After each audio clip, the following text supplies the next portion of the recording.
Today we're going to talk about the immune system. We're going to touch briefly on how the secondary ischemic effects from neutrophils are actually one of the most devastating impacts associated with a heart attack.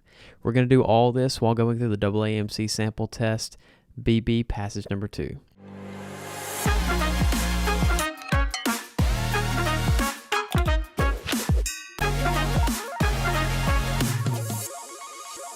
For those of you that don't know me, my name's John, and I'm a first-year medical student. I'm also one of the head tutors for IFD. If you're a little confused about any of these strategies that I'm caring for and things that I mentioned, like the flowchart method or rephrasing the question, go ahead and check out our strategies playlist, and that should cure up any questions that you have. And if you have others, just pop them in the comments below, and I'll be happy to help you out there. Let's go ahead and look at this passage. It says the tissue injury that results from ischemia or loss of blood flow and subsequent blood reperfusion underlies several common life-threatening disorders, including heart attack, stroke, organ failure, and circulatory shock. Okay, one of the things that baffled me when I was studying for the MCAT, and honestly like my whole pre-med career, is how little about the human body you actually have to learn in order to get into medical school. I was just kind of thrown off that I needed to take 12 hours worth of Spanish and 10 hours worth of literature to get into medical school, but I didn't have to take a single anatomy course. And the same thing is true with the MCAT. You don't have to know any anatomy. So all this stuff that they're telling you about heart attacks and strokes and organ failure, this is not something that you have to have knowledge of to get the questions right, or that you didn't like miss a flashcard. This is just new information. Even though it does feel like it should be relevant to a pre-med student, it's not. You've got the rest of your life for that.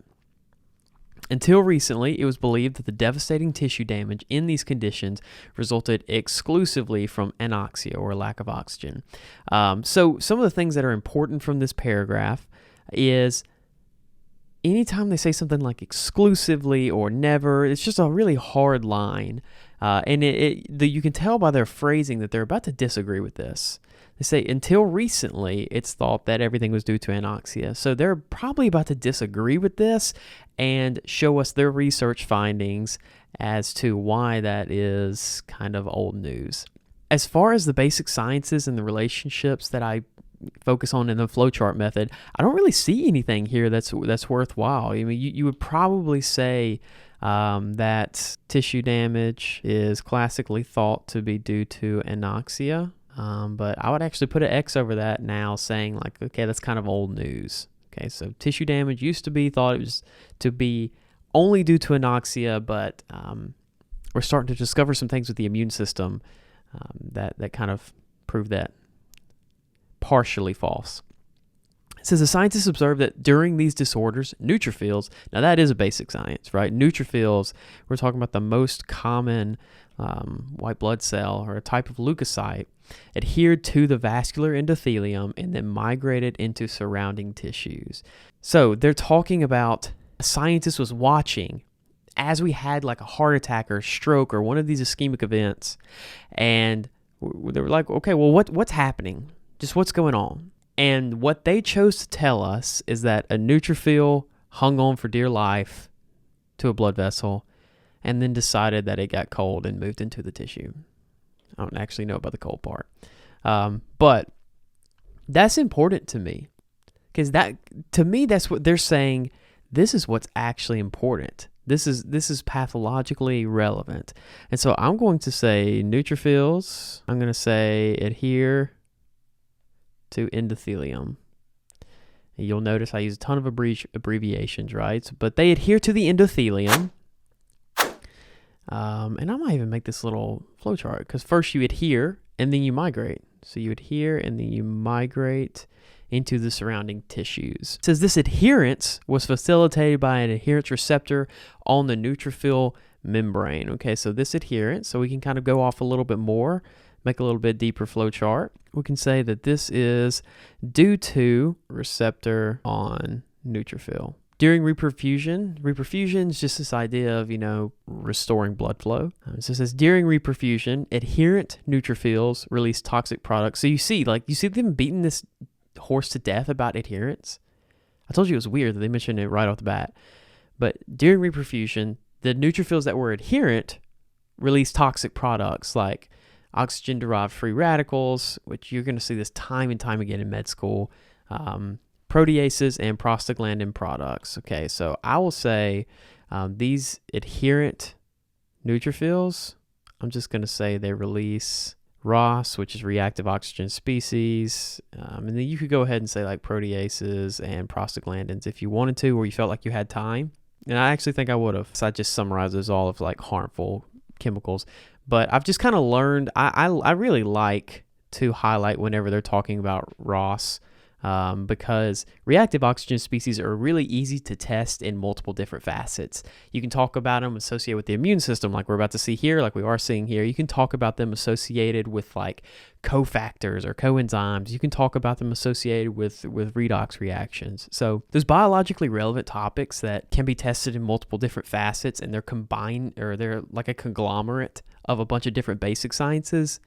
Those are stuff that I usually pay attention to because they're just frequently tested on the MCAT. And ROS species are one of those. So it says that the scientists that discovered this, that the neutrophils binding or being adherent and releasing these products, who discovered that most of the tissue damage was actually a neutrophil-mediated phenomenon.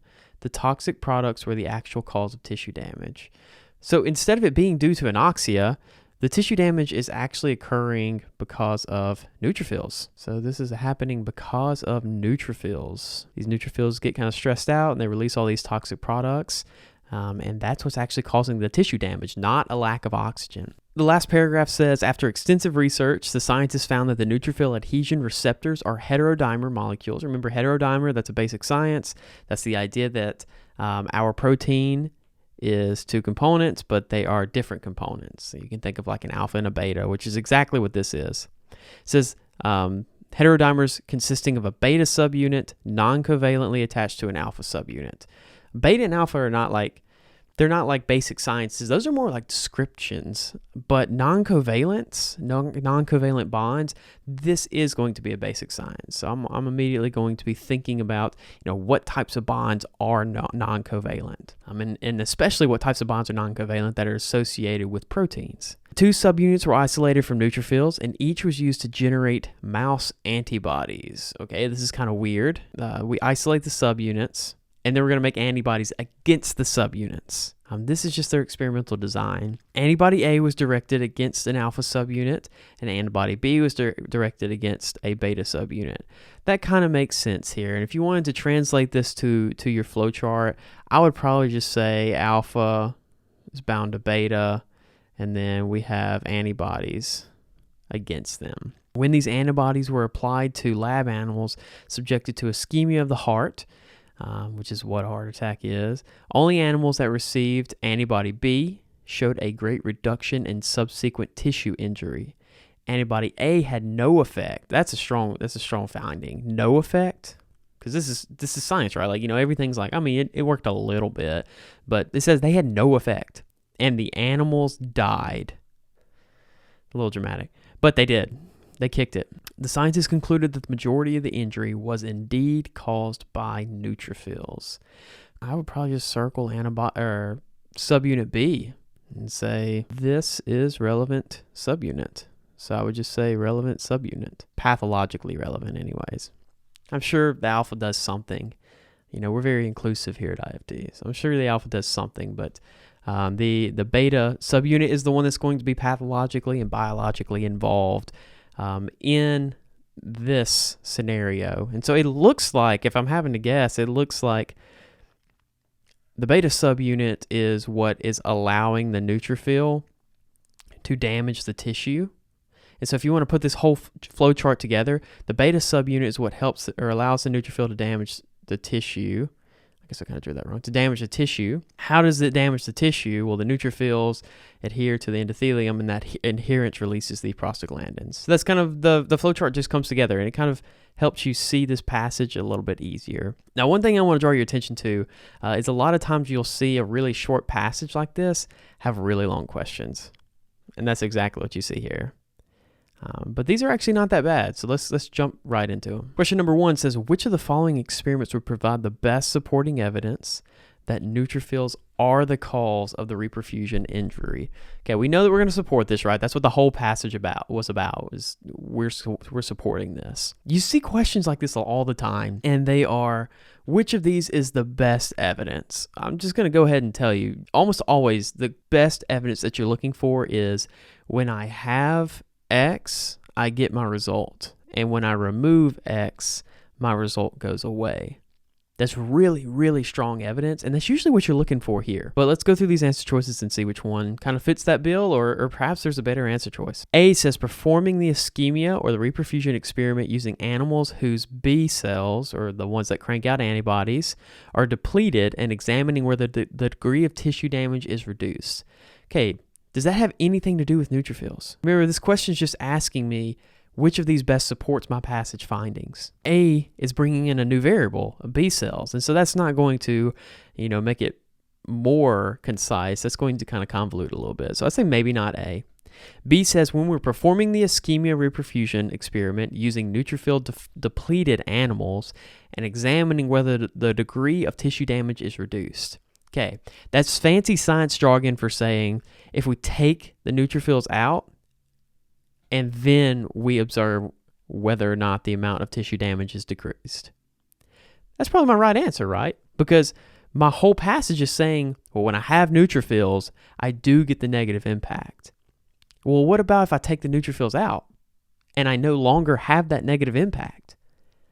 It's a pretty big sign that, the neutrophils are a problem. So I say maybe to B. I like B. C says repeating the experiment with another antibody directed against the entire alpha-beta heterodimer and examining whether the degree of tissue damage is reduced. Okay, well, again, this is just adding in another variable, or even worse sin is that it's failing to acknowledge neutrophils here. So my question demands that I'm going to have to talk about neutrophils. Whereas answer choice C says, hey, what if we throw in a third variable rather than just the alpha and the beta antibodies? What if we throw in one for the entire receptor complex and check it out? Okay, maybe that would offer some different results, but it's not going to support that neutrophils are the cause. Right? It's not going to be strong support for that, regardless of the outcome. So I'll say maybe not C because it feels kind of tangential. Feels like we're throwing in something new, and I usually try to stay away from that. Remember, you're really looking for what's going to simplify this question as you're trying to find this answer choice. D says repeating the experiment with another antibody. Again, you can even tell before finishing this one that we're throwing in like another variable.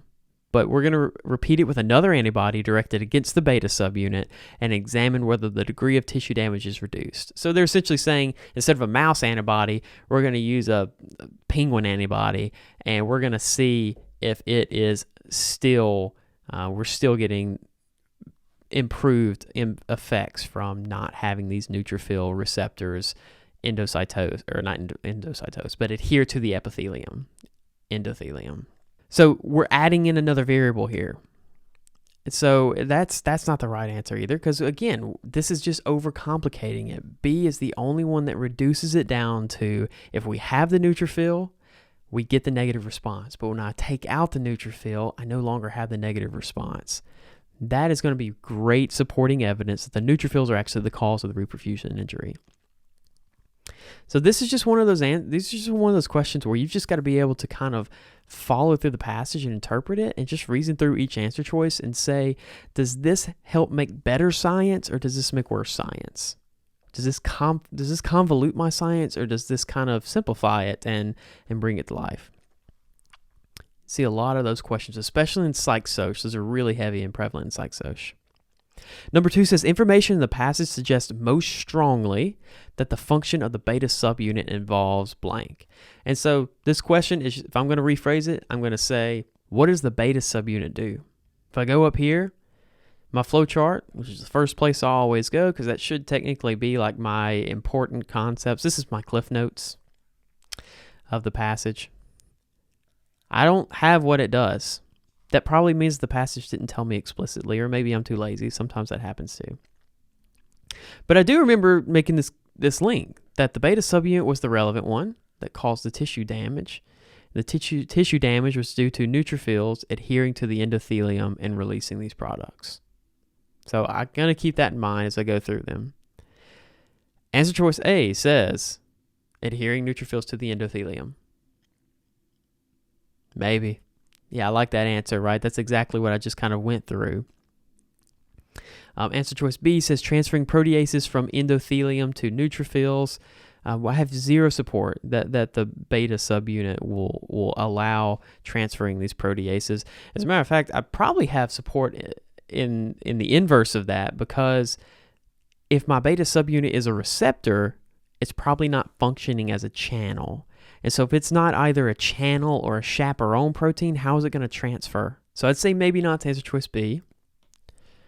C says hydrogen bonding with the alpha subunit. I can see why this one's kind of tempting, because hydrogen bonds are technically non-covalent. I remember the passage talking right here about how the beta and the alpha subunit were non-covalently bound to each other.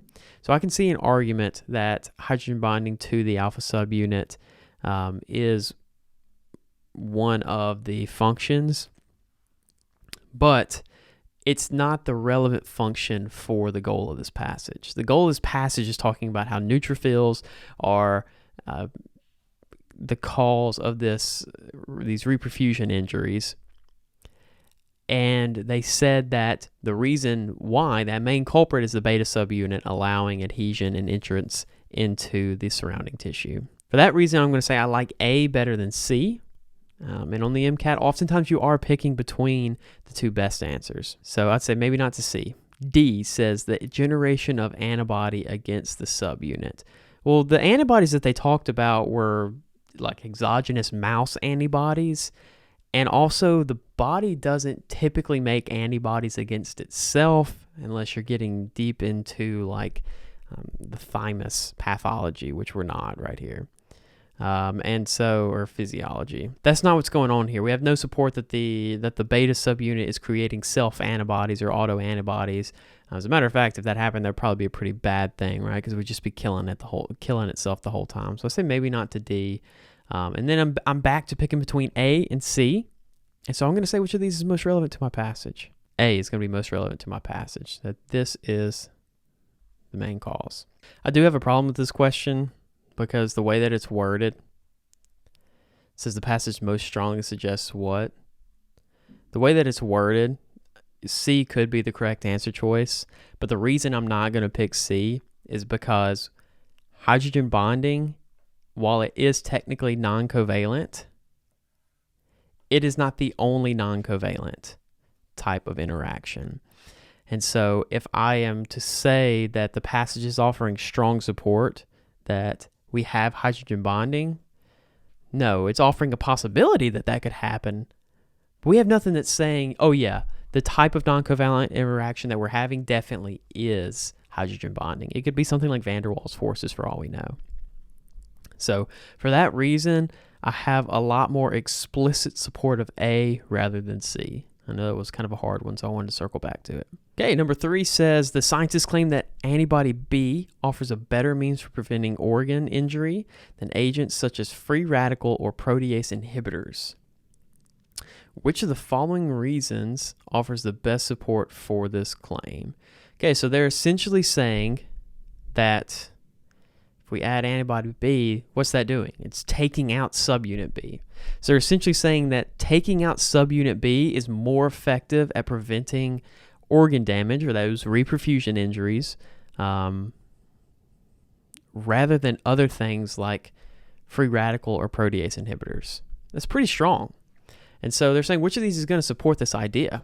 So I'm probably looking for something that's going to be in the same vein as saying that antibody B is like the culprit for all of it, or maybe even something deeper than that. So we'll go through these answer choices and check it out. A says antibody B is a high affinity antibody.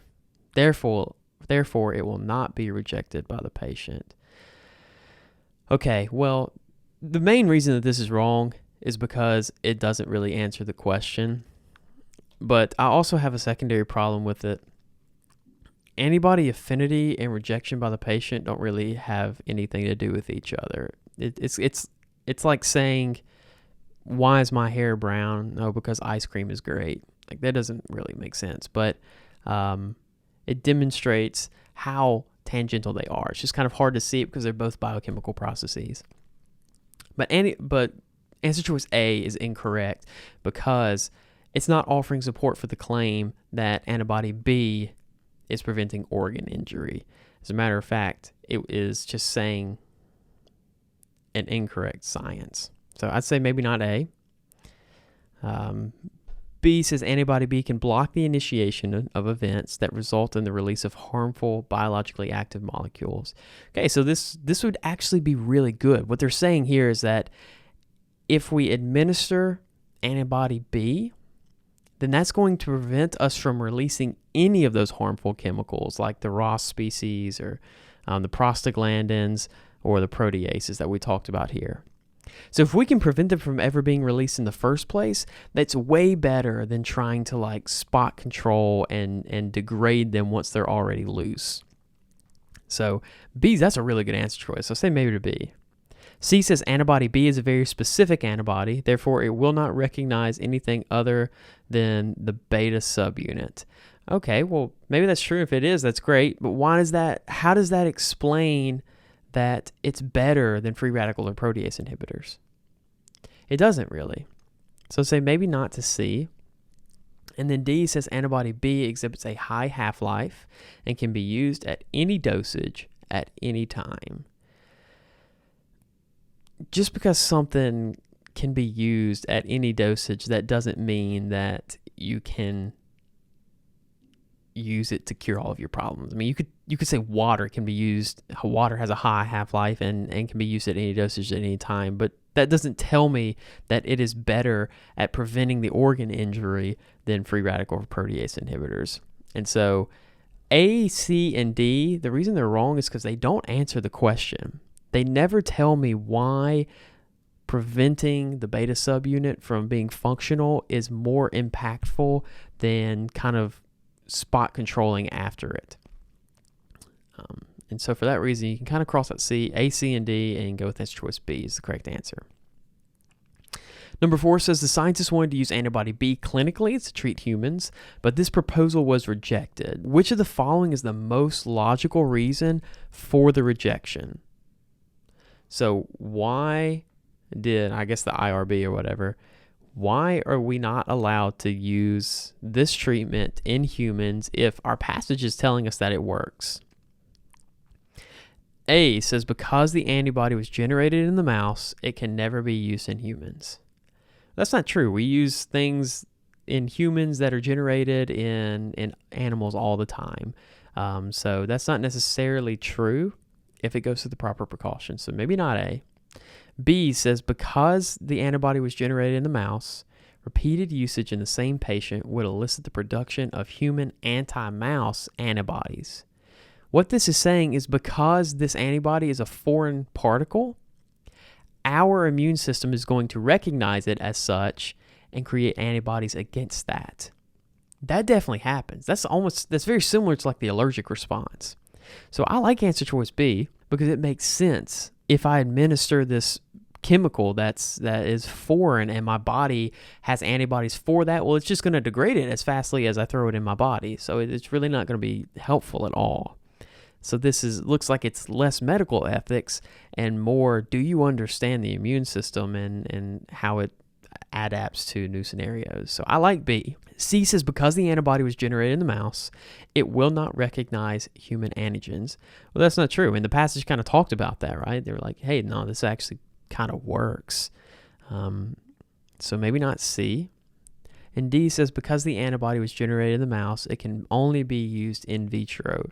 A, C, and D are really similar answers. A and D are very, very similar answers.